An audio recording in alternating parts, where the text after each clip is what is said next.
Buenas noches. Vamos a seguir nuestra exploración sobre eh, esta noche. He pensado en que hoy vamos a hablar de cómo construir un becerro de oro. Y no es que quiera enseñarles, es al contrario, es como cómo no hacer para meterse a eso. Entonces, eso es mi mensaje. Y, pero vamos a ver cómo se hace. O sea, mientras vayamos eh, leyendo, vamos a leer bastante del Talmud. No voy a leer extensamente, pero sí voy a leer algunas ideas que son importantes, porque lo que vamos a hacer es a examinar el tiempo de Jesús en los últimos mejor dicho, antes de que él llegara, a partir de unos 200 años, 170 años antes de Jesús, no es una larga historia, simplemente vamos a ir mencionando. Y va a pasar, vamos a pasar sobre el tiempo en el que él estuvo, a tocar también el tiempo de los apóstoles hasta Constantino. Pero, como les digo, no vamos a leer mucho de eso, sino que solo lo vamos a mencionar. Para iniciar, quisiera contarles que en Israel, cuando sucedió lo de la fiesta de Hanukkah, cómo los macabeos lograron liberarse de esa situación de los griegos. En Israel comenzó a suceder un fenómeno. Empezaron unas guerras en la tierra de Israel. Primero venían los hasmoneos del lado norte, invadían Israel, ya había guerra. Después del lado sur también venían los seleucidas y así bajaban, subían, peleaban. Al final eh, pasó algo interesante porque apareció este hombre que se llama Herodes. Y él hizo conexiones con los asmoneos, que eran los que se habían quedado en esa zona de Israel habitando. Pero Israel venía de una situación de guerra, apenas estaban tratando de organizarse. Esdras había empezado ya con lo del templo, Nehemías también. Esdras fue el primero que empezó como a ordenar, a poner directrices de cómo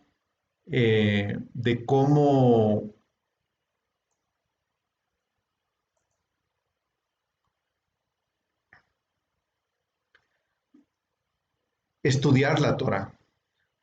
Entonces, en esos estaban cuando pasó lo de los griegos y tomaron el templo y después lograron salir. Apareció este Herodes por ahí, que era Herodes, descendiente de los edomitas, que viene del lado de abajo, del sur del Mar Muerto. Y él eh, se juntó con los hijos este rey Asmoneo y eh,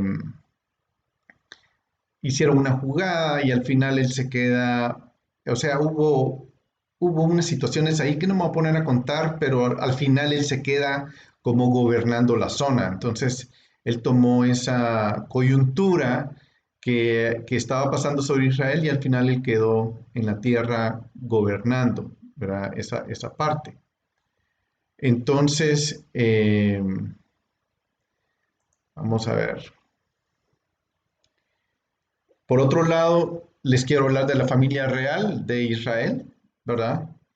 Este es un cuadro que habla de la familia real de Israel, comenzando con Adán, Set, Enos, y viene bajando toda la genealogía de Yeshua, que es la familia real de Israel, llega hasta David, y ahí se separan, y ahí un lado es de José, y este lado es de María. Entonces, al final llega Yeshua, pero esta es, yo simplemente quiero que tengamos en mente esto, porque vamos a hablar un poquito de eso también.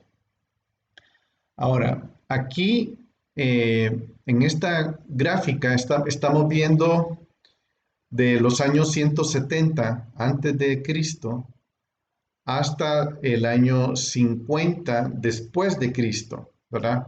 Entonces aquí tenemos una lista de personas. Estas personas son las que estuvieron presidiendo, ahí dice príncipe o nací, pero ellos son como los que presiden lo que se comenzó a llamar, eso se comenzó a llamar el, el Sanedrín. Entonces, aquí me pierdo a veces un poquito porque me aparecen unas cosas en la pantalla y las tengo que quitar. Muy bien. El príncipe es el Nasi, o sea, aquí tenemos arriba de mí a Yosef ben Yoeser, que él fue Nasi del Sanedrín desde el año 170 140, o sea, 30 años. Joshua ben Parajía, que más o menos él estuvo presidiendo eso desde el 40 del Sanedrín, del año 140 al 100. Simeón ben Shetach, Shemaya, ¿verdad? Del 65 al 31, Gilel, el anciano, y en Gilel es donde nos vamos a concentrar un poco y también en Shammai. Después viene Rabán Shimon ben Gilel, después viene Rabán Shammai, Rabán Gamaliel, el anciano. Entonces, y esos son los años, los que están ahí, son los años en que ellos estuvieron presidiendo el Sanedrín. Hubo uno que estuvo presidiendo que se llama Manahem, que fue muy corto porque él se hastió, él estaba muy afectado por la corrupción que había en el liderazgo.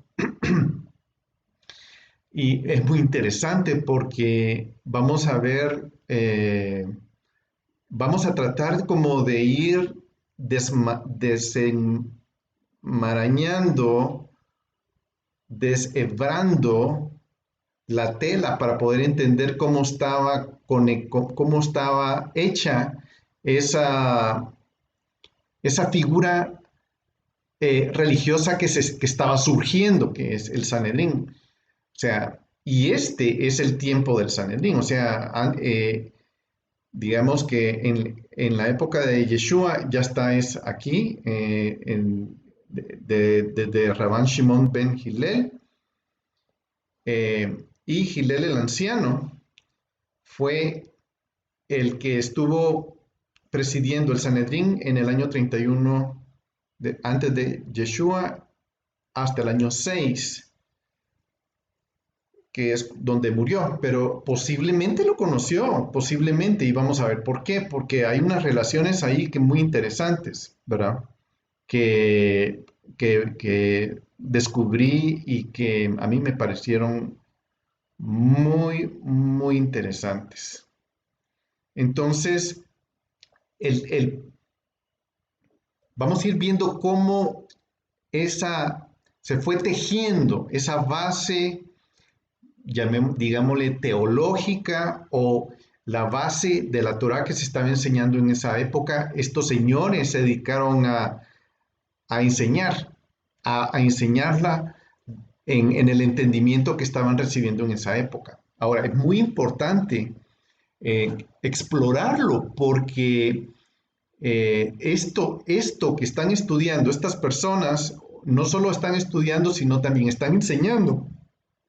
Es la base de la Torá que está siendo enseñada en la época de Yeshua. Y eso es bien importante, porque esta base que tengo aquí arriba es la base principal, o que aquí comienza realmente, aquí, en esta zona, es donde comienza mucho lo de la historia del judaísmo actual. Entonces siempre es interesante verlo, ¿verdad?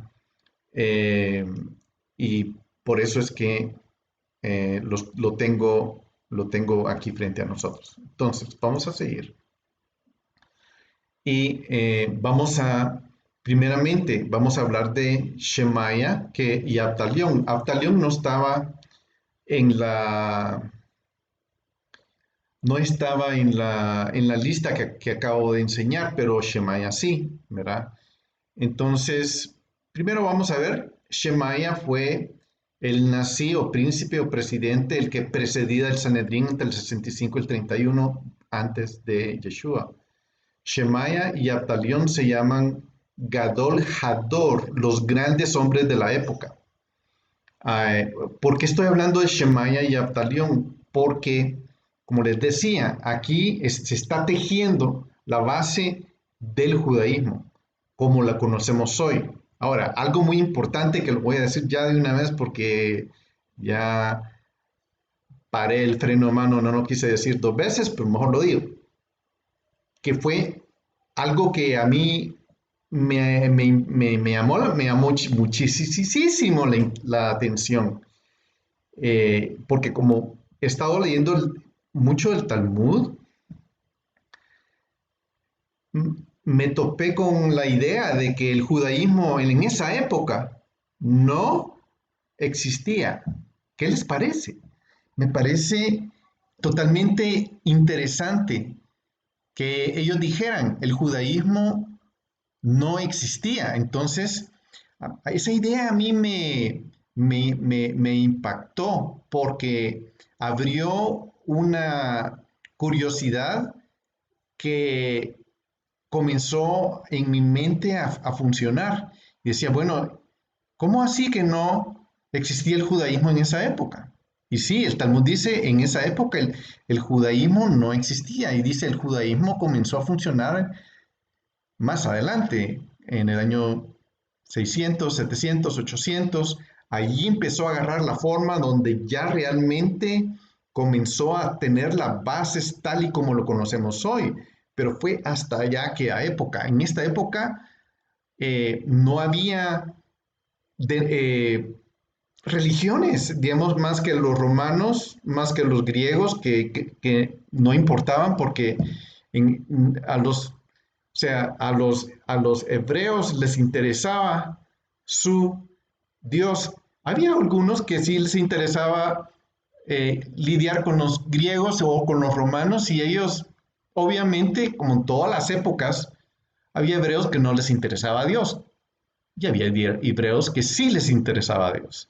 O sea, de todo hay, o sea, y en toda época, ¿verdad? Entonces, esa idea me llamó la atención porque lo que pude percibir es que aquí estamos lidiando cuando se empieza a tejer toda esta situación, porque, ¿por qué estoy diciendo esto? Estoy diciendo esto porque vamos a llegar a la época de Yeshua y cuando lleguemos ahí, vamos a ver que hay conflictos de, voy a decir, en nuestro medio, diríamos, había conflictos de denominaciones, ¿verdad? No quise decir sectas porque de este lado una secta tiene una connotación negativa. Secta quiere decir de este lado del mundo como algo que no es bueno. Pero realmente en aquella época se llamaban sectas, que es como lo que correspondería en nuestro medio decir una denominación. O sea que no hay nada malo por decirlo en este contexto de Israel en esa época. Muy bien. Shemaya y Abtalión se llaman Gadol HaGadol, que son los grandes hombres de la época. ¿Quiénes son estos grandes hombres de la época? Eran estos hombres impresionantes que se metían a estudiar la Torá y la enseñaban. Entonces, de Shemaya no se sabe mucho, de Abtalión sí se sabe bastante. De ellos hay información en el Pirkei Avot, es un libro que habla de las enseñanzas de los padres, ¿verdad? Y estos serían uno de ellos. O sea, aquí estamos haciendo un un señalamiento de quiénes son los padres de las enseñanzas del judaísmo, que en esa época no existía. Impresionante. Shemaya y Abtalión. Shemaya y Abtalión también son los primeros maestros cuyas halajot o la halajá, que son las decisiones legales que ellos tomaban acerca de la Torá, ellos legislaban y ellos tomaban decisiones de qué había que hacer y eso lo vamos a ir viendo. Entonces, ellos transmitían eh, o discernían, hablaban de esas decisiones legales, de esos halajot, que transmitían a tiempos posteriores. O sea, lo que ellos pensaban y descifraban o interpretaban de la ley es lo que las próximas generaciones iban a usar como una base fundamental de sus creencias. Ahora, me interesa ir elaborando de esto por una razón. Estas bases que se están estableciendo, porque en el video anterior estuvimos hablando de que el templo tiene que tener bases.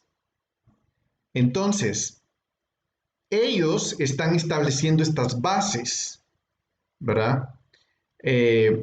Ellos están estableciendo las bases que un hombre tiene que tener de la Torah. Entonces ellos están haciendo eso, son estudiosos que están haciendo esto. Por ejemplo, una de las decisiones que tomaron es que el Cordero de la Pascua debe ofrecerse incluso si la Pascua cae en Shabbat. O sea, este es un caso, ¿verdad? De los miles y miles y miles de casos que trataban. Ahí se decidió que si la Pascua caía en Shabbat, que el sacrificio se iba a llevar a cabo, básicamente. Y eso es algo muy importante porque eso sucede y para ellos era muy importante esa dirección de la Torá.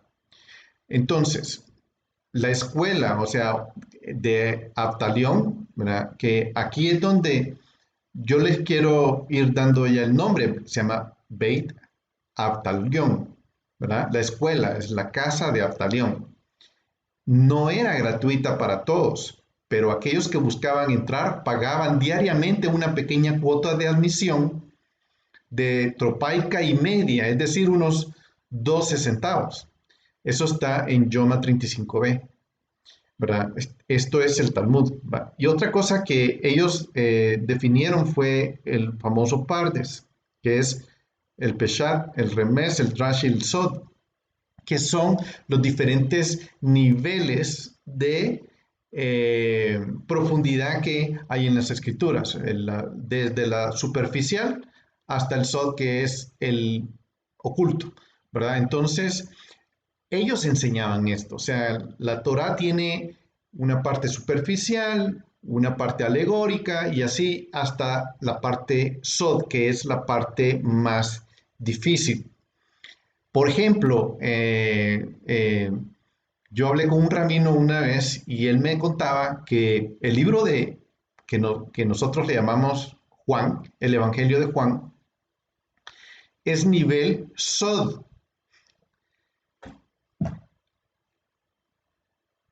O sea, no es un libro para simples. Ya el libro, él dice, el libro de Juan era judío y Juan escribía a nivel Sod.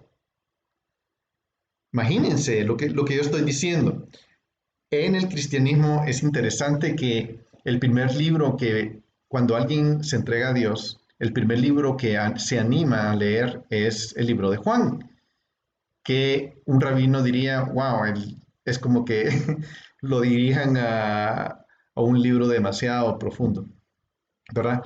Entonces, todo esto se fue tejiendo y enseñando en estos días. Entonces, aquí fue donde, al fin, después de tanta situación que habían pasado, que en el primer templo, la cuestión con Jeremías, las invasiones, se lo llevaron a Babilonia, regresan, Nehemías empieza, Esdras también, y empiezan a organizarse, después vienen los griegos, pasa lo de Hanukkah y después pasa esto. Aquí es donde ya como que quieren, no, que no nos pase otra vez, no nos queremos ir de nuestra tierra, tenemos que organizarnos, tenemos que estudiar, tenemos que eh, establecernos bien espiritualmente. Y eso es el esfuerzo que se está haciendo ahorita. Vale la pena mencionar que aquí están estos grandes hombres, estas lumbreras, porque eran lumbreras que pensaban mucho, y en medio de estas lumbreras, o en medio, sino sí, en medio de estas lumbreras, viene Yeshua. Y él viene a poner un, una porción de esto, ¿verdad? Ahora, de entendimiento, ¿verdad? Para estas generaciones. Entonces, por eso es que es bien importante, porque vamos a ir, los grandes hombres están estableciendo todo lo que va a venir para de adelante. Aquí vamos a decir, incluyendo lo que hoy conocemos como cristianismo, que tampoco en esa época existía. Ni el judaísmo, ni el cristianismo existían en esta época. Interesante, ¿verdad? Ni en la época, ni en los años posteriores a Jesús, por lo menos en los siguientes 300 años. Muy bien, sigamos. Abtalión, él era originalmente gentil. ¡Wow! ¡Qué genial! Un gentil estudiando la Torá. Nosotros somos gentiles. Hemos encontrado la Torá, amamos la Torá, bendecimos a Dios y hemos encontrado la Torá a través de nuestro rabino, nuestro rabino Joseph ben Yeshua, ¿verdad? No, Yeshua ben Joseph, así es. Yeshua ben Joseph, Yeshua ben Joseph, Yeshua HaMashiach. Entonces, Él es nuestro rabino y Él nos está presentando la Torah. O sea, es como estoy diciéndolo en términos de lo que estoy tratando de hablar aquí. Muy bien, entonces Él era gentil y no solo era gentil, sino estudiaba la Torah y cobraba por las clases de la Torah. Bueno, Él escapó la ira de Alejandro Janeo y se huyó a Egipto con su maestro Judá ben Tabai. Abtalión Beit-Din él era vicepresidente del Sanedrín en la época de eh, Shammai, ¿verdad? Entonces, pasemos, vamos a ir rápido porque, un poquito más de él. Abtalión fue salvado y honrado por Herodes, sobre todo el resto de los maestros, porque había instruido a la gente de Jerusalén para que admitiera la derrota de Herodes y abrieron las puertas cuando Herodes invadió con el ejército romano. Eso es, Josefo es el que está explicando esto. Josefo en el mismo pasaje menciona a Abtalión y a Shammai. Ah, Polio o Abtalión es la versión griega de su nombre, ¿verdad? Polio era el nombre, Abtalión era la versión griega de su nombre. El fariseo Sameas, Shammai era la versión griega de su nombre, era discípulo de él. O sea que eh, Shammai fue el discípulo de Sameas, ¿verdad? Eh, perdón.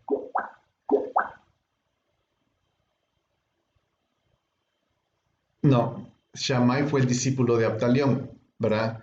Eh, hay que recordar que cuando los nombres hebreos fueron helenizados, sus sonidos cambiaron, por lo tanto Abtalión se convirtió en Batalio o Polio y Shammai se convirtió en Sameas, de manera similar como Yeshua se volvió Yesos, Jesús. De ahí viene la derivación del nombre que hoy conocemos como Jesús, ¿verdad?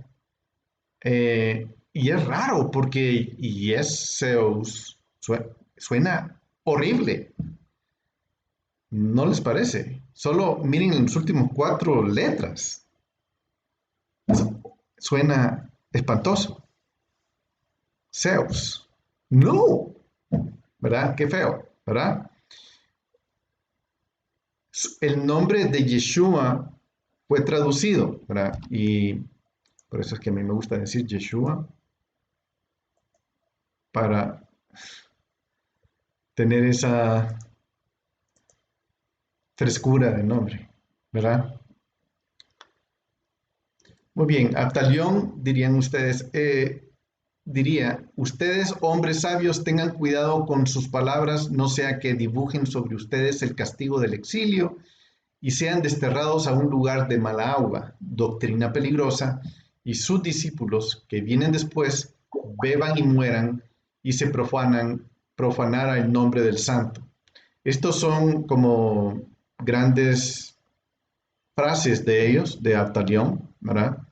Que dice, tengan cuidado de no decir palabras que realmente no es verdad y en nuestras falsedades dibujen el castigo del exilio.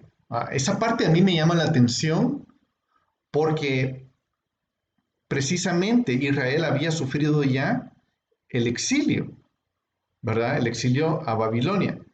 Y él está diciendo básicamente, tengan cuidado con sus palabras, no sea que volvamos a dibujar el castigo del exilio y seamos desterrados a un lugar de mala agua, donde Babilonia, donde hay una doctrina súper peligrosa.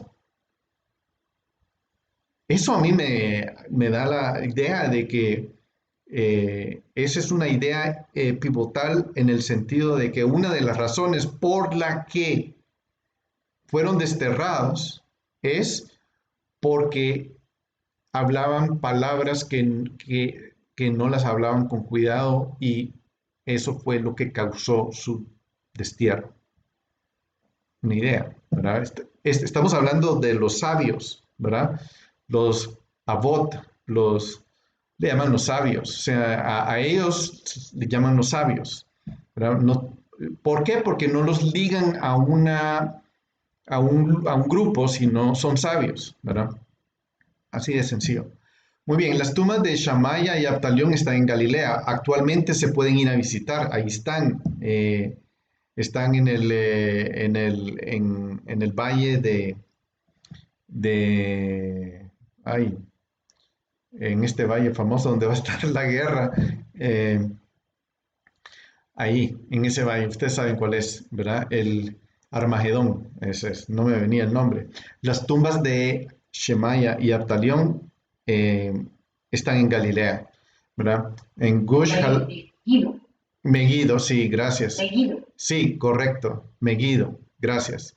Gush Halab es también la ubicación de la tumba del profeta Joel. Gush Halab fue la última ciudad en Galilea que fue conquistada por los romanos en la guerra, en el 66 al 70 después de Cristo, ¿verdad? O sea que aquí en este lugar están las tumbas de estos sabios.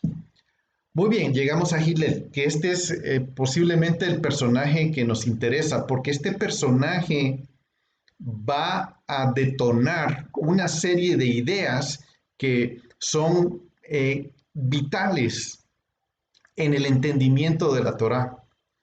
Este hombre empieza a sacar luz y a sacar luz. No vamos a hablar todo lo que él hizo, porque no hay tiempo para eso, pero vamos a hablar algunas cositas.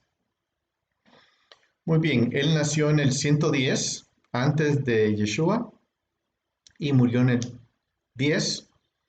Su vida útil fue 100 años. Recuerden, la persecución de los asmoneos fue del 130 al 80. O sea que él vivió durante un tiempo esa persecución. O sea que Hillel nació en Babilonia, fue educado en una yeshiva en Babilonia. Esta yeshiva existía desde la época de Esdras, perdón. En el año 31 al 9 antes de Yeshua también fue el tiempo que ejerció como nazí del Sanedrín, o sea que él ejerció 22 años, ¿verdad? Debido a la tiranía de Herodes durante el tiempo de Hillel, la halajá mishnaica fue enseñada por el discípulo directo y era raro y difícil. Algunas de las tradiciones fueron olvidadas y perdidas, ¿verdad? O sea, hubo complicación, o sea, era una época de mucho problema político, algo así como se vive hoy en casi todas las naciones. Una época de choque de ideas, una época de invasiones, una época de naciones extranjeras tratando de poner nueva forma de pensar. Y ellos estaban viviendo eso, exactamente.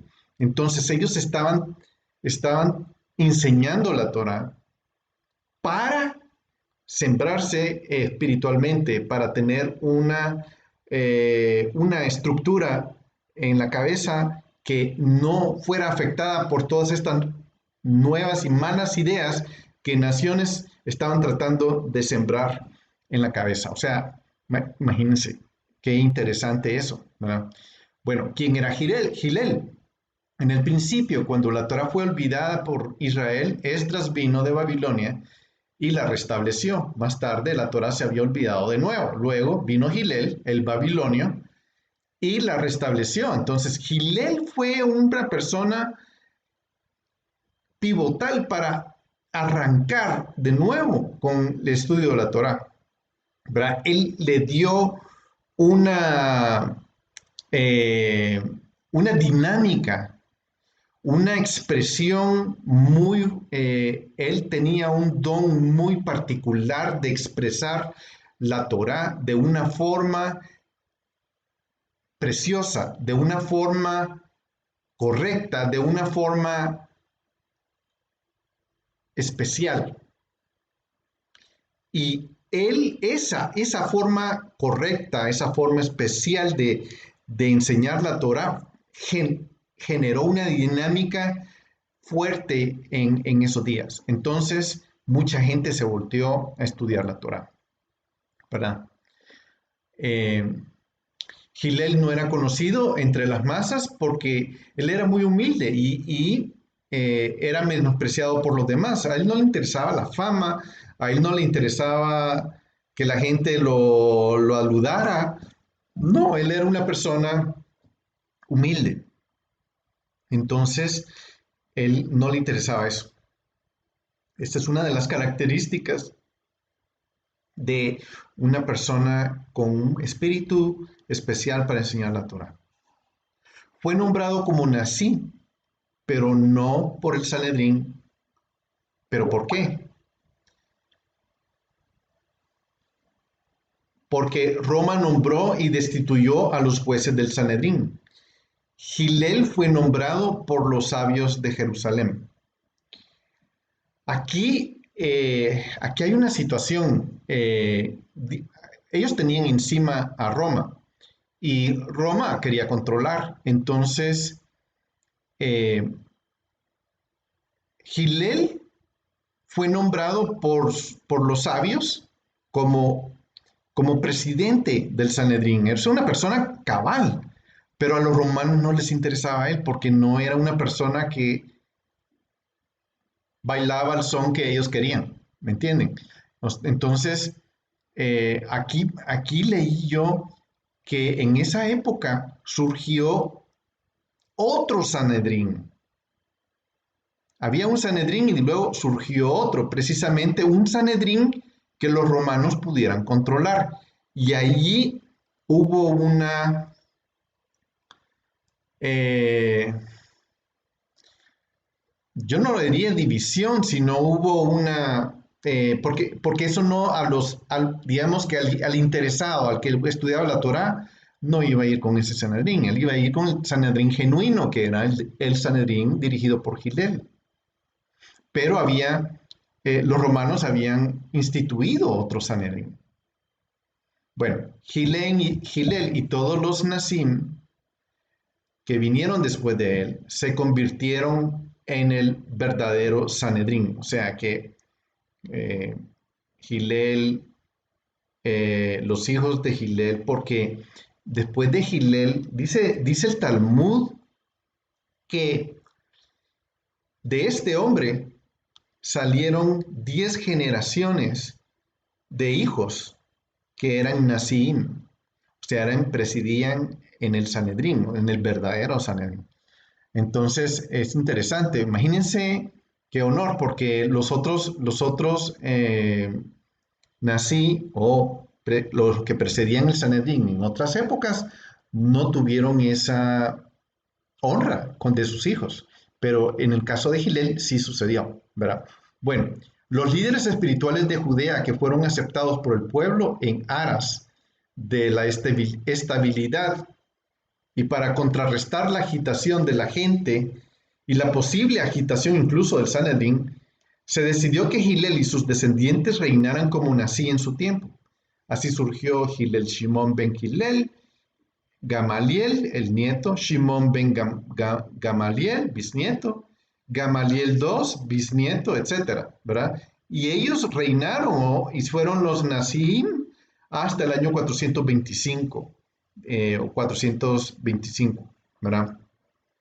O sea que fue durante un tiempo de 450 años, su descendencia estuvo al, eh, a la, presidiendo el Sanedrín. La única excepción que hubo fue que Shammai estuvo presidiendo el Sanedrín durante un tiempo, que fue entre el año 9, o sea, en el año 9 después de Yeshua, al año 30. O sea que el jefe del Sanedrín en la época de Yeshua era este caballero que se llama Shammai. Es muy importante que lo ubiquemos. Si no, ustedes no han oído el nombre de Shammai, él era el presidente del Sanedrín en la época de Yeshua. Entonces,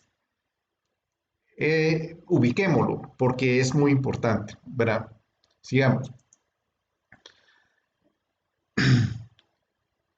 Según el Talmud Babli Ketubot 62b, Gilel descendió del rey David por parte de su padre y su madre era de la tribu de Benjamín. Muy bien, estos datos son importantes, ¿verdad? Eh, ¿Por qué? Bueno, ya vimos, al inicio vimos la gráfica de la familia real de Israel, donde están todos los descendientes de Yeshua. Este caballero, Gilel, era descendiente de David y por medio de su papá y por medio de su mamá era descendiente de la tribu de Benjamín.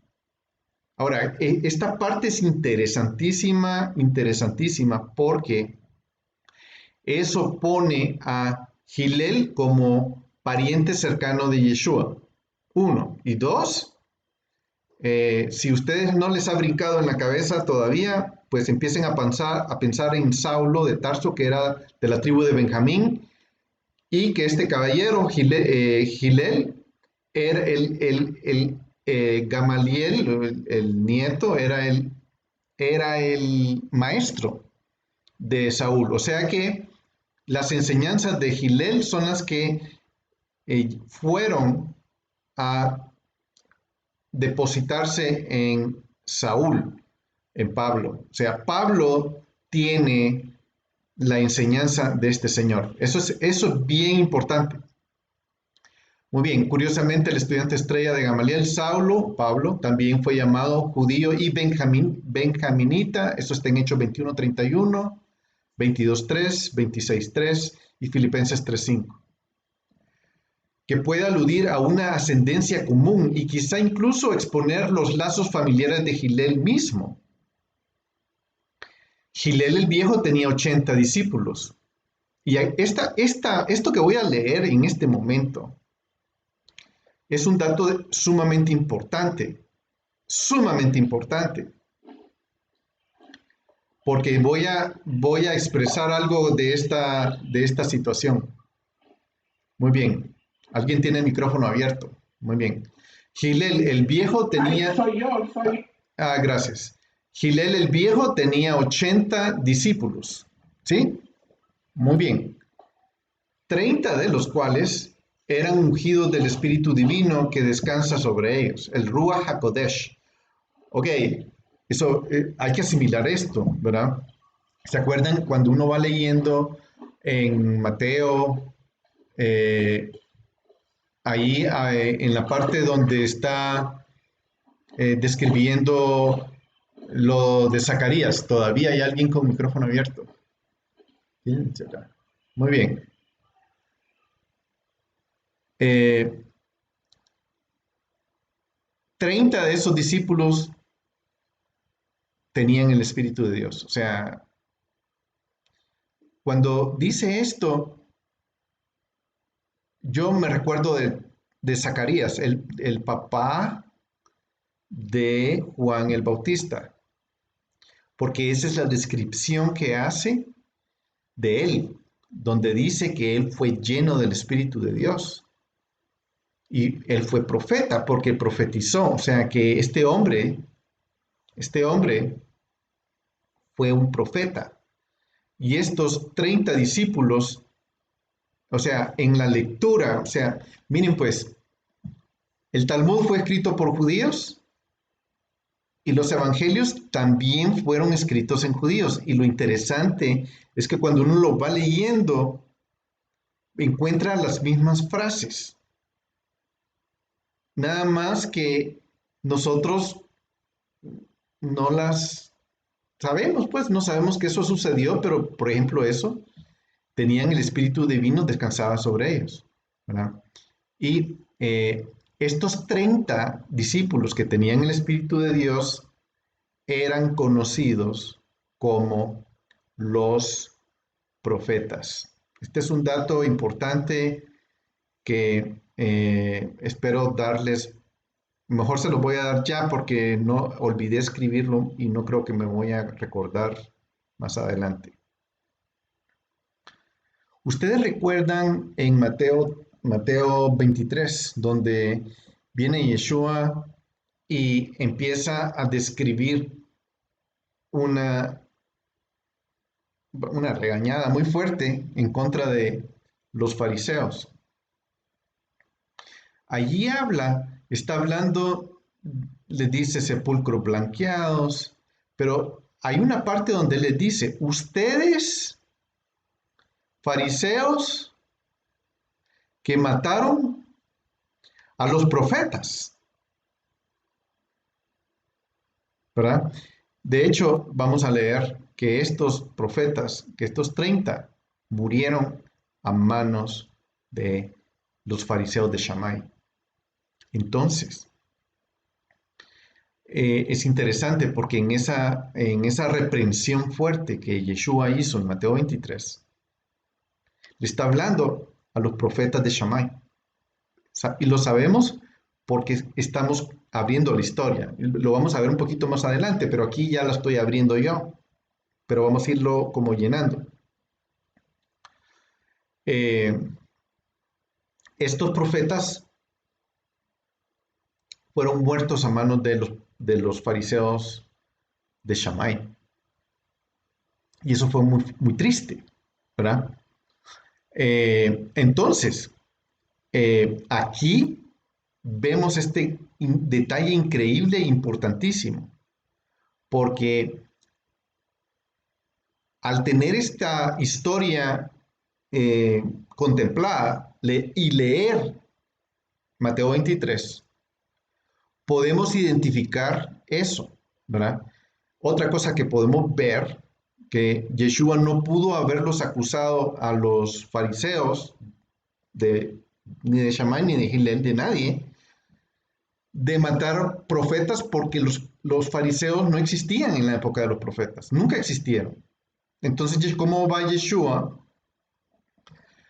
a acusar a los fariseos, sí, en la época de los profetas no existían los fariseos, sino en esta época última que acabamos de describir.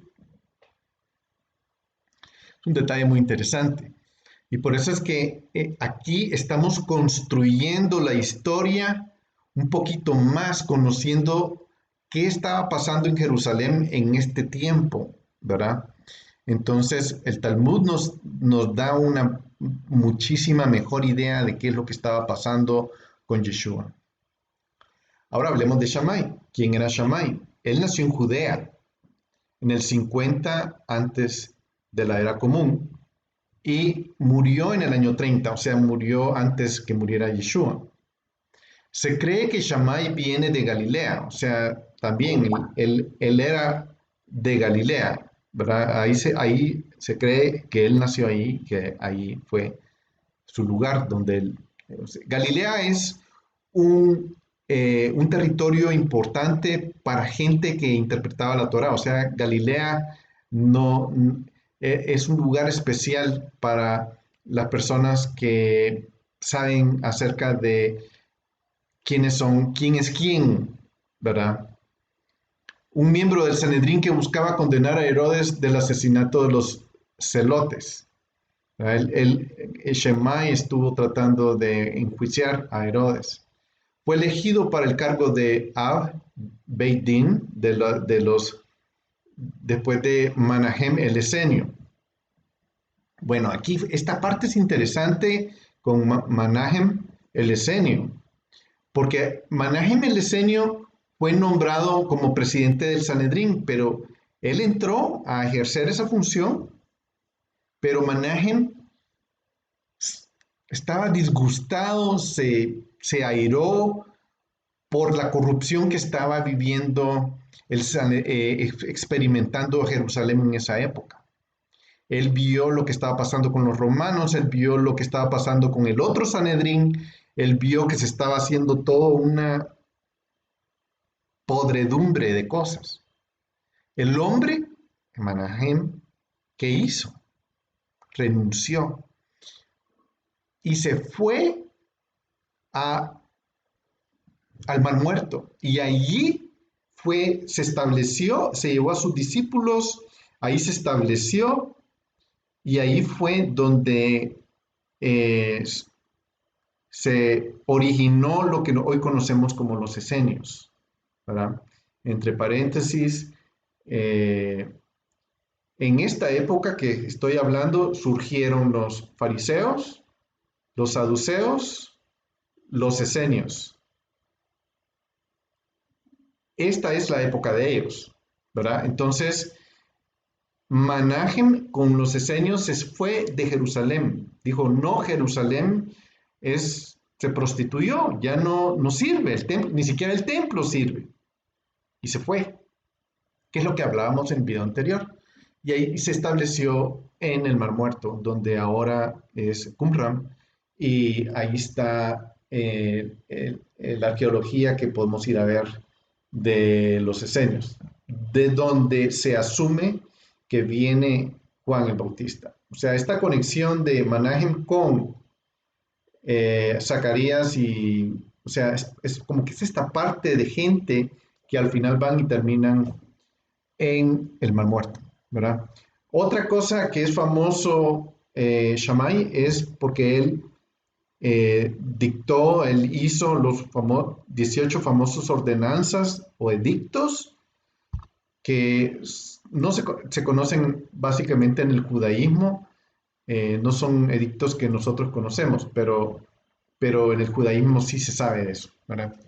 Muy bien, ahora entre Shammai y Hillel. Bueno, Shammai y Hillel eran muy distintos.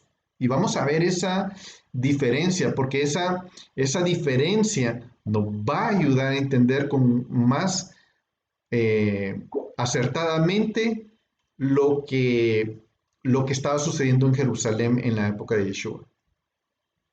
Muy bien, los rabinos consideraron que tanto el fallo de Hillel como el de Shammai eran de palabras del Dios vivo. O sea, en el Talmud está escrito eso. Los dos eran buenos, ¿sí? Y los fallos de ambos eran muy importantes. Ahora, los fallos de Hillel estaban más centrados en misericordia. Los fallos de Shammai estaban más centrados en justicia, ¿verdad? Esa referencia está en Mateo 23, 29 al 37, Juan 37, 44. Vamos a leer, creo que una de esas. La casa de Hillel se opone a las 18 medidas promulgadas por la casa de Shammai. O sea, esas medidas que leímos anteriormente, Hillel no las aceptaba. Y entre ellos había mucha oposición, mucha discusión, mucho choque. Ellos discutían mucho, se lo pasaban discutiendo, se juntaban a discutir.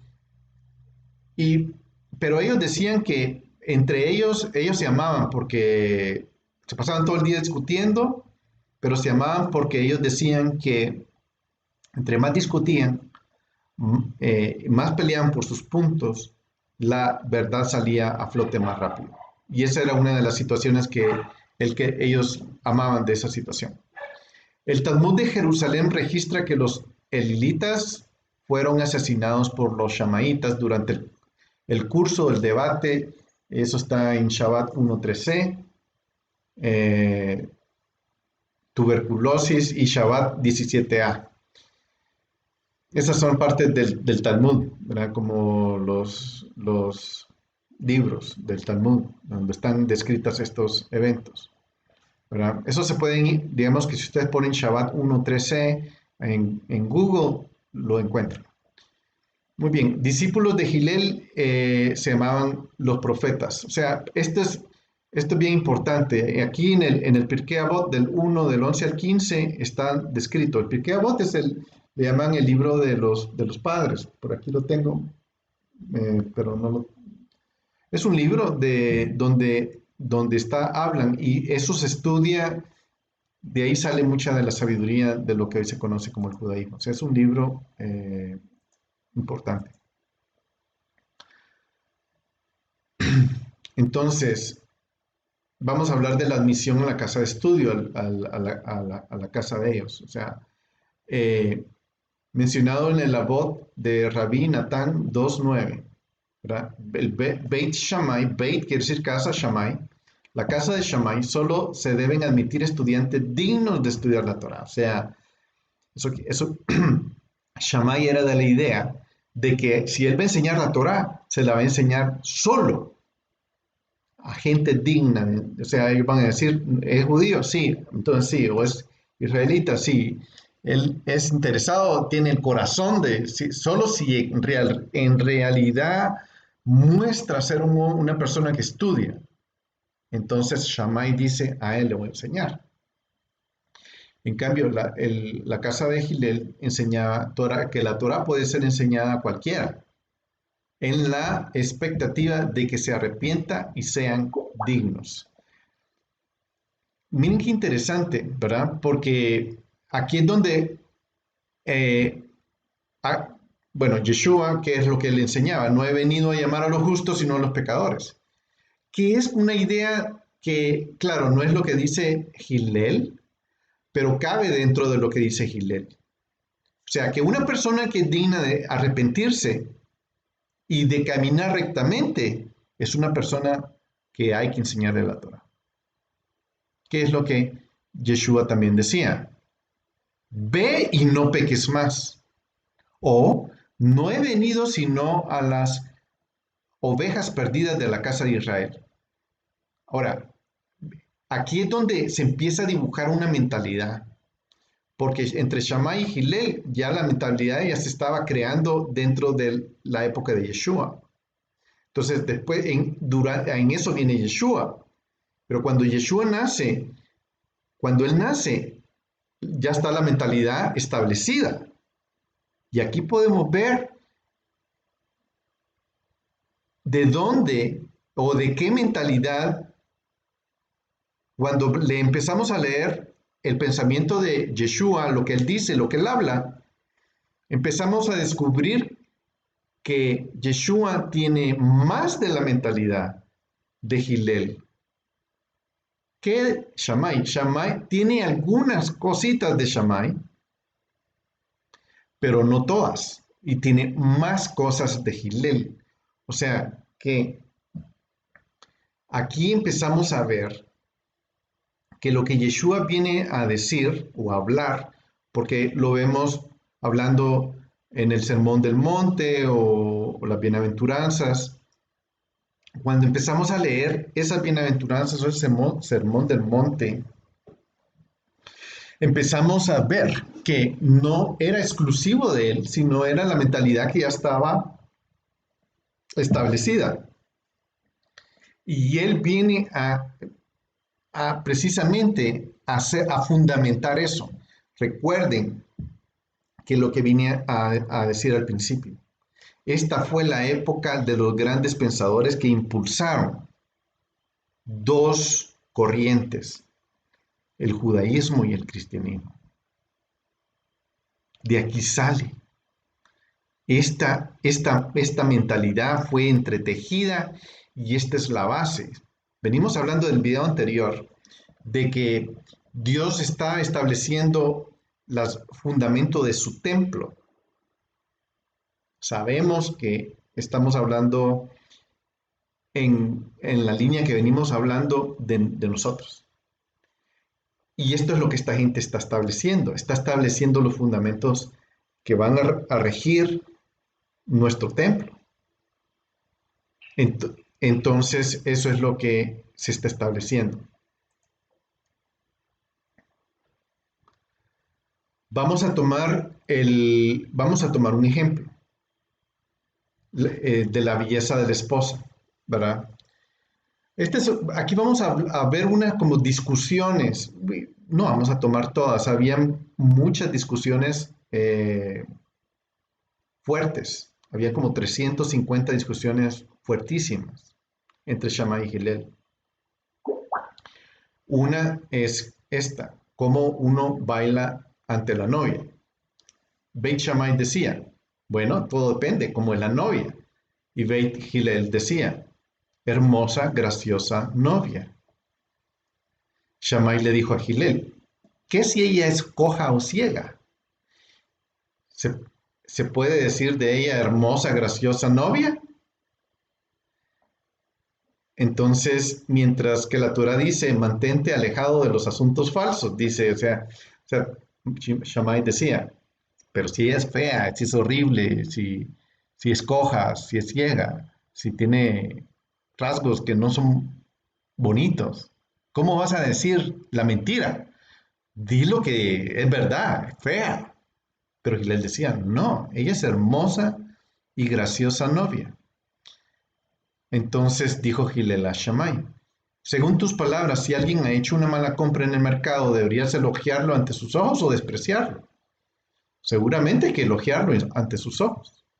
Lo que le dijo fue, ¿qué si tú vas a comprar algo y decís, esto quiero comprar y lo pagas?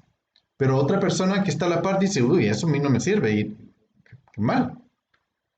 ¿Pero qué? ¿Le vas a decir que él se equivocó? No, porque era lo que él quería. Ese era el pensamiento de Hillel eh, contra el pensamiento de Shammai. O sea, ahí vamos viendo la diferencia. Yeshua decía, el hombre bueno de su tesoro saca cosas buenas y el hombre malo de su tesoro saca cosas malas. Mateo 12:35. Los sabios del justo apacientan a muchos, pero los necios mueren por falta de entendimiento. En Mateo 5:22 dice, pero yo os digo que todo aquel que esté enojado con su hermano será culpable ante la corte, y cualquiera que le diga raca a su hermano será culpable delante de la Corte Suprema, y cualquiera que le diga idiota será reo del infierno de fuego. O sea, básicamente lo que Jesús decía y lo que Gilel decía era de que la belleza está en el corazón. Y lo que uno considera una belleza es bello, ¿verdad? Y si hay algo bueno en el corazón del hombre, cosas buenas van a salir. Y si hay algo malo en el corazón del hombre, cosas malas van a salir. Entonces, en la mentalidad de Shammai, imagínense que es riesgoso porque según Yeshua, hay cosas malas en el corazón de él que están diciendo cosas malas. Uy, esa mujer es fea, ¿verdad? Y esas son, imagínense la diferencia de mentalidad que hay en este hombre, en estos dos hombres. Veamos el tema del divorcio. Shammai dice, un hombre no debe divorciarse de su esposa a menos que haya encontrado que ella es culpable de alguna conducta impropia, como dice, porque él ha encontrado algo indecoroso en ella.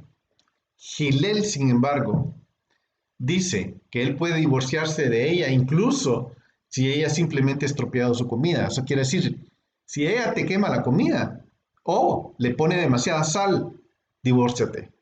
Ese es Hillel. Aquí se voltean los, eh, los, los ejemplos, ¿verdad? Porque en este caso, Yeshua va más con la mentalidad de Shammai que con la mentalidad de Hillel. Vamos a leer esta escritura que no recuerdo eh, cuál es, no puse la cita aquí, pero lo vamos a leer. Dice, se acercaron a él algunos fariseos para probarle diciendo, ¿es lícito a un hombre divorciarse de su mujer por cualquier motivo? Respondiendo Yeshua dijo, ¿no habéis leído que aquel que los creó desde el principio los hizo varón y hembra? Y añadió, por esta razón el hombre dejará a su padre y a su madre, y se unirá a su mujer, y los dos serán una sola carne. Por consiguiente, ya no son dos, sino una sola carne. Por tanto, lo que Dios ha unido, ningún hombre lo separe. Ellos dijeron, entonces, ¿por qué mandó Moisés a darle carta de divorcio? Y él les dijo, por la dureza de vuestro corazón. Moisés os permitió divorciaros de vuestras mujeres, pero no ha sido así desde el principio. Y yo os digo que cualquiera que se divorcie de su mujer, salvo por infidelidad, y se casa con otra, comete adulterio. Muy bien. Esto es una idea de cómo incluso Yeshua vino a contribuir precisamente al establecimiento de esta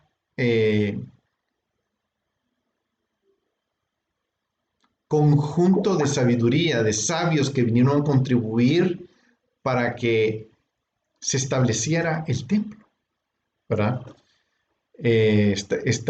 Aquí está muy claro, ¿verdad? Ok, acerca de los gentiles, Gilel dice, si uno de los discípulos de Aarón ama a la paz y persigue la paz, ama a las personas y acércalas a la Torah. Esto está en Mishnah Avot 1.12. En otra ocasión sucedió que un cierto pagano vino ante Shammai y le dijo, me haré un converso con la condición de que me enseñes toda la Torah mientras estoy parado sobre un pie. Entonces, él lo rechazó con una regla que tenía en su mano. Dijo, quítate y se fue. No te voy a convertir. Este inconverso fue con Gilel y le hizo la misma cuestión. ¿Qué le dijo él? Lo que no te gusta que te hagan a ti, no hagas a tu prójimo, no hagas a tu prójimo. Eso es la Torah entera, mientras que el resto es comentario de las mismas. Ve y aprende. Suena, ¿verdad? Que son palabras que resuenan. Esto lo dijo Yeshua. Y nosotros lo conocemos en la Biblia, le llaman la regla de oro, ¿verdad? En Mateo 7:12 dice, por eso todo cuanto querráis que os hagan los hombres, así también haced vosotros con ellos, porque esta es la ley y los profetas. Eso es lo que conocemos como la regla de oro, ¿verdad? Mateo 28, 18, 20 dice, y acercando Jesús le habló diciendo, toda autoridad me ha sido dada en el cielo y la tierra. Id pues y haced discípulos de todas las naciones, bautizándolos en el nombre del Padre, en el nombre del Hijo y el Espíritu Santo.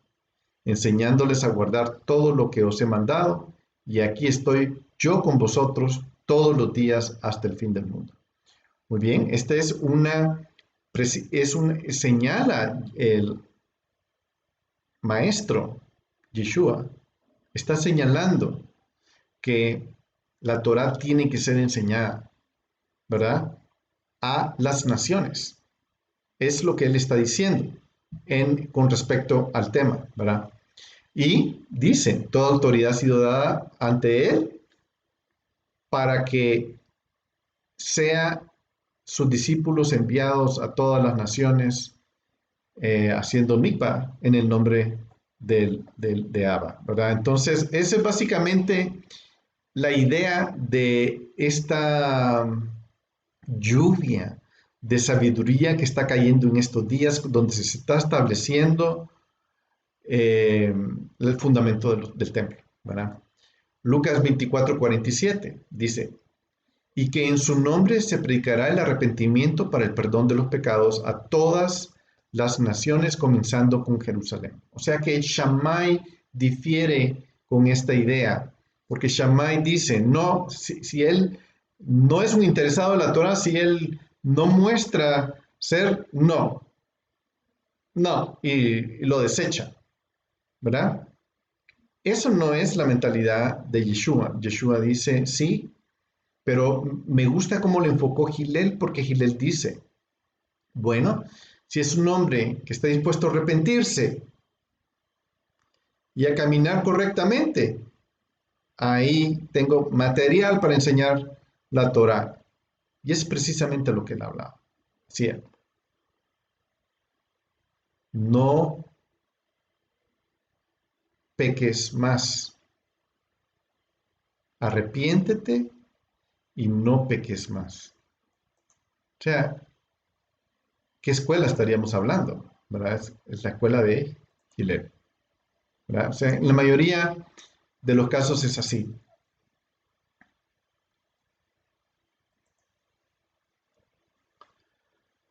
Ok, aquí viene una parte triste, ¿verdad? Que se llama la violencia contra la casa de Hillel por la casa de Shammai.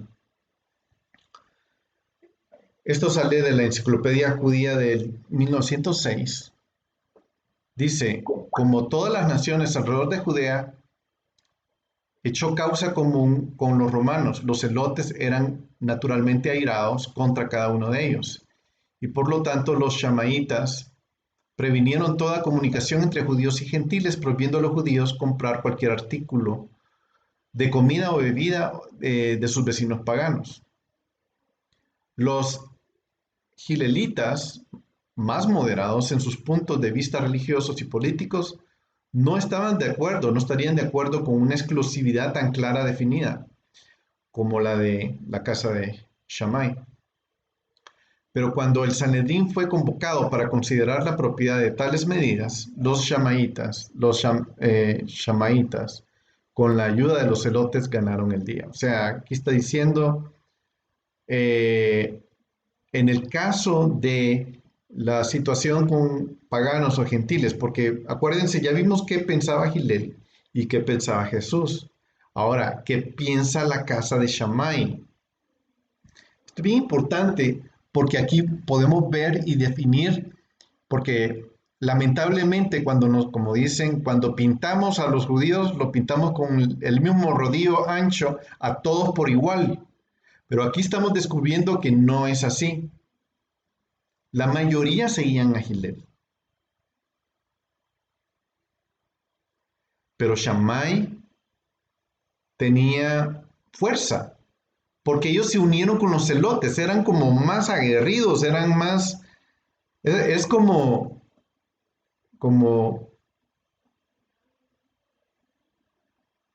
por ejemplo, vamos a hacer una manifestación porque bajen el precio de los huevos, ¿verdad? Nos vamos a una manifestación pacífica y todos ahí con su letrero, por favor, bajen el precio de los huevos.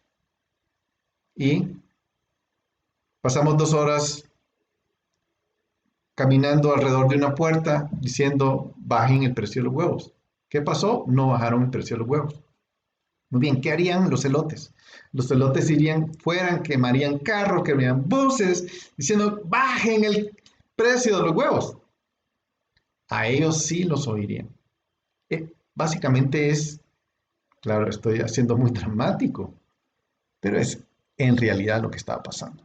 Shammai era más fuerte, Shammai era más aguerrido, más airado, más, y él tenía los celotes detrás. Un celote, Barrabás era un celote. Ese, ese hombre que soltaron en vez de Jesús, él era uno de ellos. A la hora de, ¿a quién quieren que suelte? Que dijeron, ¿a Barrabás o a Jesús, a Yeshua? Dijeron, haz a Barrabás, suelta. O sea, había un grupo, era más incendiario, era más fuerte, era más pesado, era más, ¿verdad? Y esa es la figura de un fariseo que lamentablemente nosotros tenemos en la mente. No podemos hablar así de José de Arimatea o de Nicodemo, que son los fariseos que posiblemente venían de la casa de Gilel que se acercaron a Yeshua porque tenían una mentalidad similar. Entonces, sí surgió el aspecto de que sí había violencia entre la casa de Shammai y la casa de Gilel. Eleazar ben Ananías invitó a los discípulos de ambas escuelas a reunirse en la casa. Los hombres armados estaban estacionados en una puerta y se les ordenó que permitieran a cada uno entrar, pero no podían salir. Durante las discusiones que se llevaron a cabo bajo esas circunstancias, se dice que muchos gilelitas fueron asesinados. Se puso tan candente que se ponen a discutir y no, y los shamaitas mataron. O sea, llegó a ese extremo. Se volvieron animales. Se encendieron, soltaron su ira y los mataron. Y allí, luego, el resto adoptó las preposiciones restrictivas que los shamaitas estaban proponiendo, los 18 edictos. A causa de la violencia que asistieron en esas promulgaciones y debido al radicalismo que de ellos mismos, eso fue considerado como un día de desgracia. O sea, ese día en que los shamaitas mataron a los gilelitas, a los discípulos de Shammai mataron a los discípulos de Gilel, fue proclamado y está puesto en el Talmud como un día de desgracia, un día manchado, un día de sangre, un día terrible.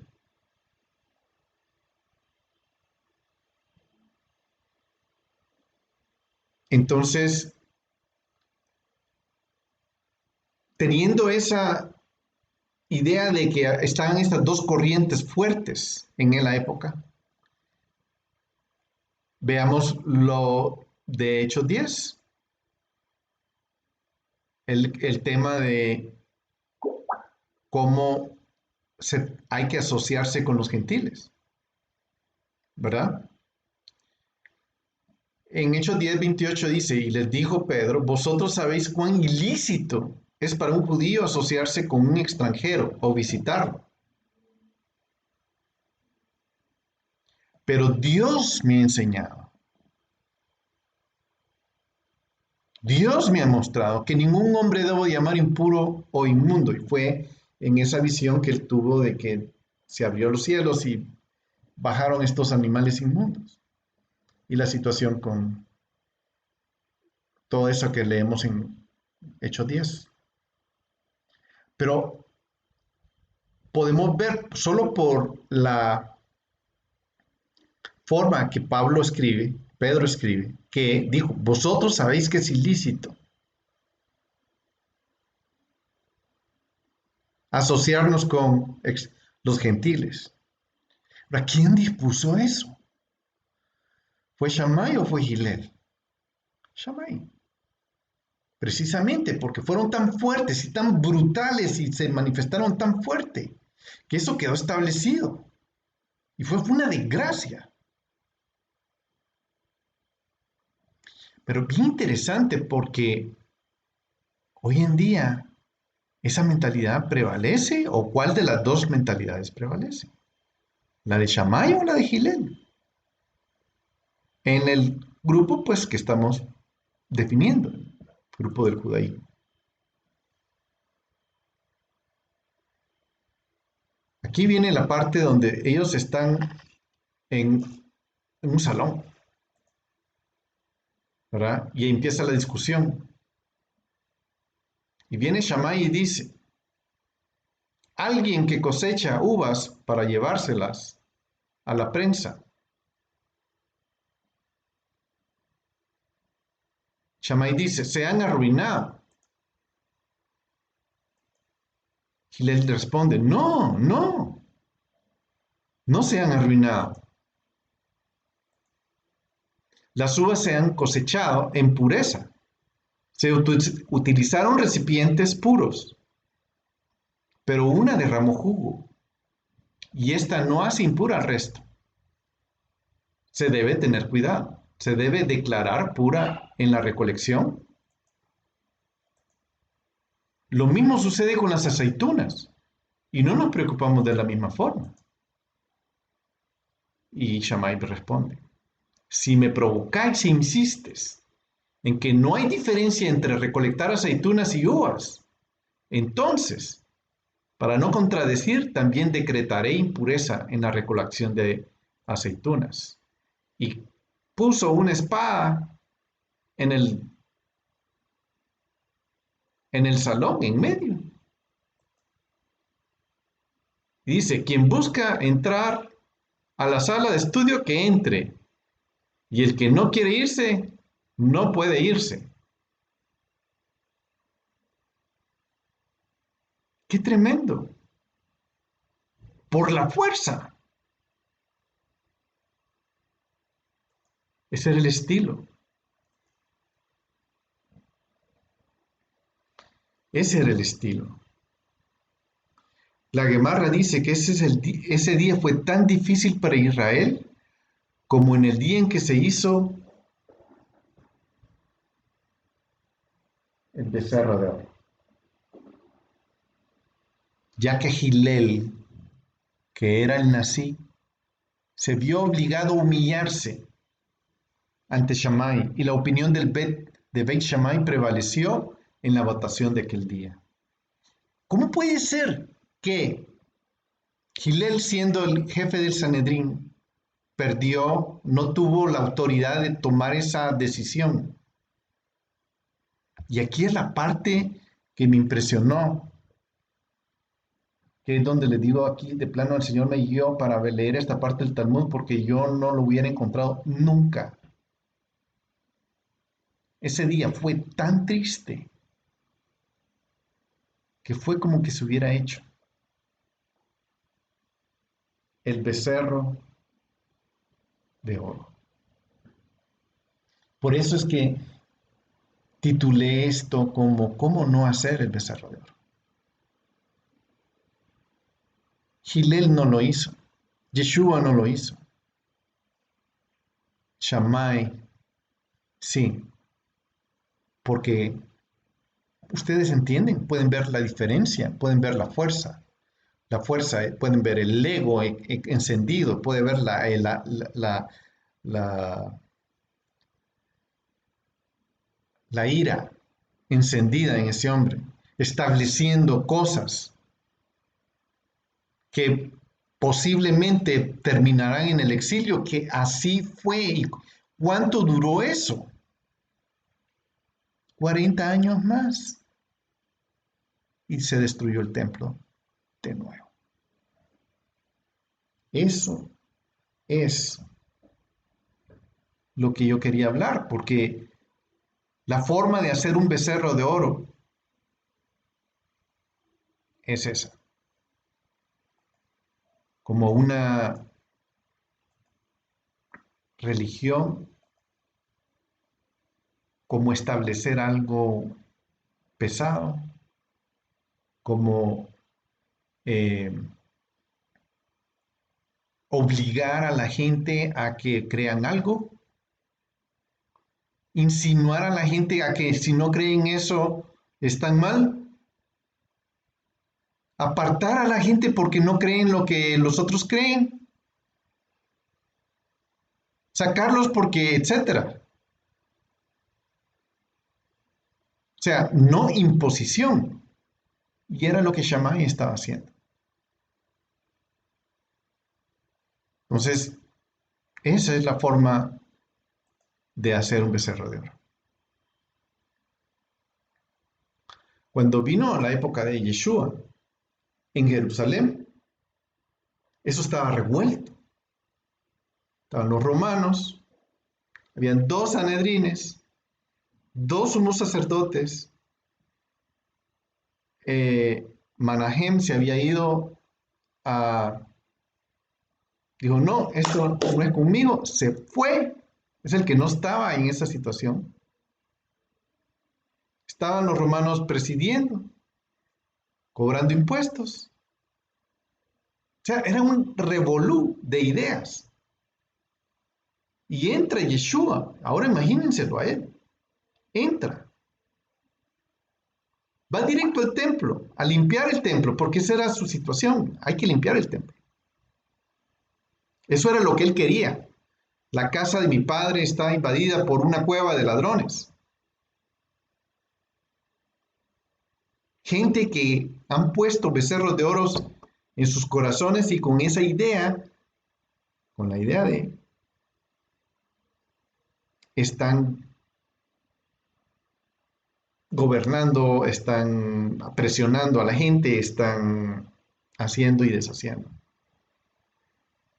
Por supuesto, Yeshua tocó los nervios de los romanos, del Sanedrín sombra que le llamaban, que era el Sanedrín corrupto, el Sanedrín sombra, de los dos sumos sacerdotes corruptos que no eran elegidos por el Sanedrín bueno. Y ahí aparecía Juan el Bautista, que, bueno, estaba en la época en que él entró, pero él fue víctima de toda esta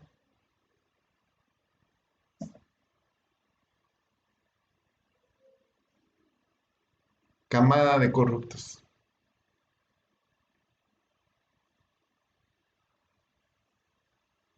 Religiosos, políticos, de toda índole, tremendos, hombres que amadores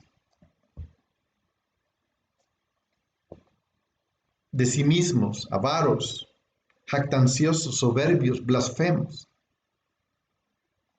desobedientes a los padres,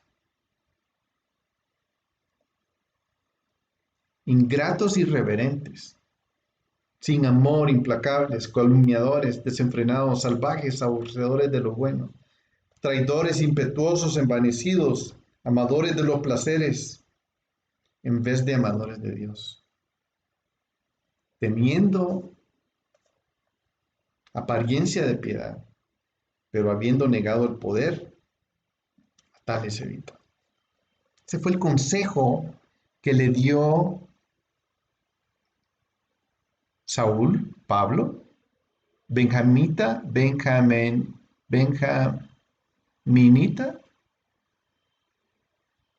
discípulo de Gamaliel, de la casa de Gilel, de la cual Yeshua venía también.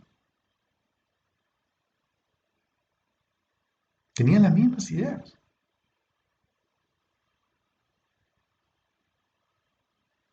Impresionante, increíble, interesantísimo.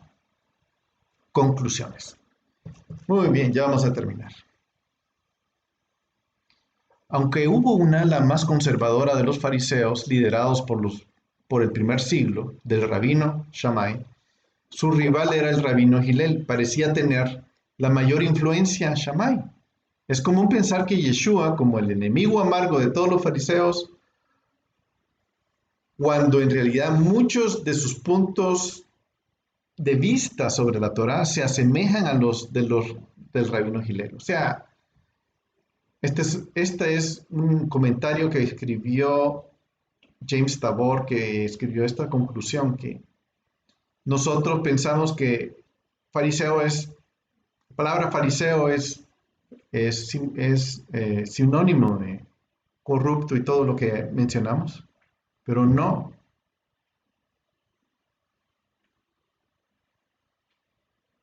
Hillel tenía mayor influencia ante la gente, no tenía tanto poder en el sentido de no era un guerrillero como que se juntaba con los celotes, pero él sí tenía influencia. O sea, la gente lo veía con beneplácito. El Espíritu de Dios estaba sobre Hillel, sobre sus profetas, los 30 profetas que murieron a manos de Shammai, a los que Jesús reprendió. Era evidente que era de la casa de Shammai, los que él estaba hablando en Mateo 23. Pablo era un erudito, un asistente de Rabán Gamaliel, el viejo, rabino de Jacob Emdem. Gamaliel era el nieto de Hillel y perteneció a Beit Hillel, a la casa de Hillel. Yeshua Hanotzri, el Nazaret, de Nazaret, era en realidad un seguidor de Hillel. Cualquier crítica de los fariseos que se le atribuyen estaba en realidad dirigida en contra de la escuela opuesta de Shammai, quienes estuvieron en control de los fariseos en el momento de él. Fue un comentario por este rabino Harvey Falk que dice Jesús el fariseo. En Yevamot 16a, un hombre llama a su hermano el primogénito de Satanás. Yevamot es una porción del Talmud. Por estar de acuerdo con la halajá de Beit Shammai en un caso determinado. Y eso está en esta escritura de Yevamot 16a, donde dice, él les dijo, ¿escucharon que Dosa Ben Jarquinas dictó este fallo? ¿O escucharon que fue declarado por Ben Jarquinas? Le dijeron, en tu vida, Rabí, oímos simplemente a Ben Jarquinas. Él les dijo, si es así, no es de extrañar, ya que tengo un hermano menor que es el primogénito de Satanás. O sea, mi hermano menor es primogénito de Satanás, es decir, es extremadamente fuerte y tan descarado como un demonio. Y su nombre es Jonathan y está entre los discípulos de Shammai. Él es el que emitió este fallo. Ese es Yevamot. Es una descripción de una persona muy mal, con muy mala reputación, que pertenece a la casa de Shammai. Y eso está en la en una porción del Talmud. Muy bien, sigamos. ¿Con qué conclusiones hay? Juan 8:30 al 44 dice, al hablar estas cosas, muchos creyeron en él. Entonces Yeshua decía a los judíos que habían creído en él, si vosotros permanecéis en mi palabra, verdaderamente sois mis discípulos. Y conoceréis la Torá, y la Torá os hará libres. Ellos le contestaron, somos descendientes de Abraham, y nunca hemos sido esclavos de nadie. ¿Cómo dices tú, seréis libres? Y Yeshua les respondió, en verdad os digo, que todo aquel que comete pecado es esclavo del pecado. Y el esclavo no queda en la casa para siempre. El hijo sí permanece para siempre. Así que, si el Hijo os hace libres, seréis realmente libres. Sé que sois descendientes de Abraham, y sin embargo procuráis matarme, porque mi palabra no tiene cabida en vosotros. Yo hablo lo que he visto con mi padre, vosotros entonces hacéis también lo que oíste de vuestro padre. Ellos le contestaron y dijeron, Abraham es nuestro padre. Yeshua les dijo, si sois hijos de Abraham, haced las cosas de Abraham. Abraham no anduvo matando a nadie. Él no era asesino. Jesús les dijo, si sois hijos de Abraham, haced las cosas de Abraham. Él era una persona generosa, dadivosa, buena. Él era justo, pero ahora procuráis matarme, a mí, que os he dicho la verdad, que oí de Dios. Esto no lo hizo Abraham. O sea, Abraham no se dedicaba a andar persiguiendo gente para matarla. Yeshua les dijo, si Dios fuera vuestro padre, me amaríais. O sea, es lo que haría Abraham. Abraham amaba a la gente, era generoso con la gente. Porque yo salí de Dios y vine de Él, pues he venido por mi propia iniciativa. No he venido por mi propia iniciativa, sino que Él me envió. ¿Por qué no entendéis lo que digo? Porque no podéis oír mi palabra. Sois de vuestro padre el diablo y queréis hacer los deseos de vuestro padre. Él fue un homicida desde el principio y no se ha mantenido en la verdad porque no hay verdad en él. Cuando habla mentira, habla su propia naturaleza porque es mentiroso y padre de la mentira. No solo miente, sino mata. No permanece en la verdad, en la Torah. Y es un hombre que mata. O sea, ellos son ellos. Ellos, estos hombres, son eso. Posiblemente de los Shamaitas. Por los registros históricos sabemos que dado el caso que el Mesías era un descendiente del rey David, se deben haber conocido bien con Gilel desde entonces. Ambos pertenecían a la misma familia real, muy unida. El registro codicilo de Nazarea, Nuevo Testamento, a ese nivel dice, Lucas 2:40, el niño crecía y se fortalecía llenándose de espíritu y sabiduría, y la gracia de Dios estaba sobre él. Aquí está Lucas describiendo que Yeshua crecía en espíritu, pneumati y sabiduría, Sofías, y la gracia de Dios estaba en él.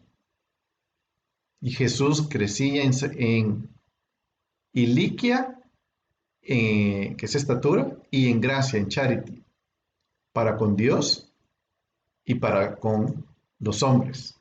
Esa es la descripción que da acerca de Yeshua. La palabra griega Sofía en el hebreo es Jochma. La palabra griega iliquia significa madurez intelectual, es decir, da'at, conocimiento.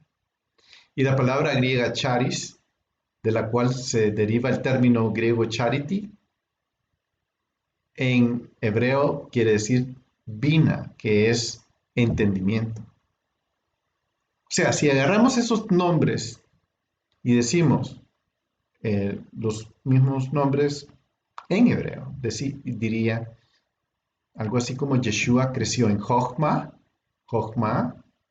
en Da'at y Binah, con Dios y los hombres. ¿Sí? Entendimiento. Entendimiento para discernir la Torah. Y en eso creció Yeshua. Muy bien. En el judaísmo hay un sistema específico de instrucción, y este es actualmente, que viene desde esa época de Yeshua. Es un sistema específico de instrucción y escolarización de jóvenes y adultos que se llama Chabad. Ustedes lo saben, Chabad.org, Chabad, que se dirige específicamente en tres áreas claves de desarrollo en un individuo. Jochma, Bina y Da'at. Jochma, sabiduría, Bina, comprensión y Da'at, inteligencia intelectual, conocimiento. Y en ese concepto de Jochma, Bina y Da'at,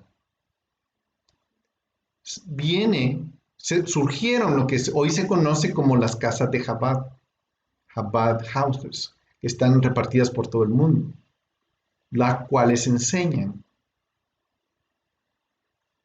las enseñanzas de la casa de Hillel. Qué interesante que esto viene desde atrás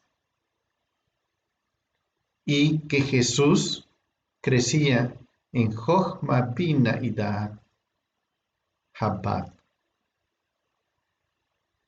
de la casa de Hillel.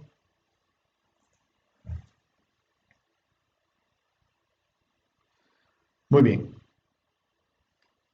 aquí vamos a quedarnos hoy y vamos a terminar el tema de esto, porque yo lo que quería es que entráramos a la fibra de cómo está, cuál era la base de Jochma, Bina y Da'at en la época de Yeshua. Y la base era de la casa de Hillel. Y eso ha seguido, ¿verdad? Pero a mí me llama poderosísimamente la atención que eso, ¿verdad? Y la otra cosa que para mí fue un descubrimiento que realmente eso me dejó pensando, meditando mucho. Yo sí sabía que el cristianismo no existía en la época de Yeshua, eso para mí era obvio, ¿no? Pero sí me destapó la mente cuando entendí, según el Talmud, ahí lo leí, que el judaísmo no existía en esa época, que se estaba estableciendo. Y eso me causó algo impresionante porque aquí está el desarrollo de toda esta mentalidad de la Torá. Y, y eso es lo que nosotros tenemos que buscar, la mente del Mesías, la mente de Cristo, que está basada en Jochma Binadat, que es hacia el estudio de la Torah. Y con eso quería concluir esta noche. Bueno, les bendigo y espero que haya sido de bendición esta plática. Para mí lo ha sido bastante y espero que ha sido para ustedes. Así que nos vemos la otra semana.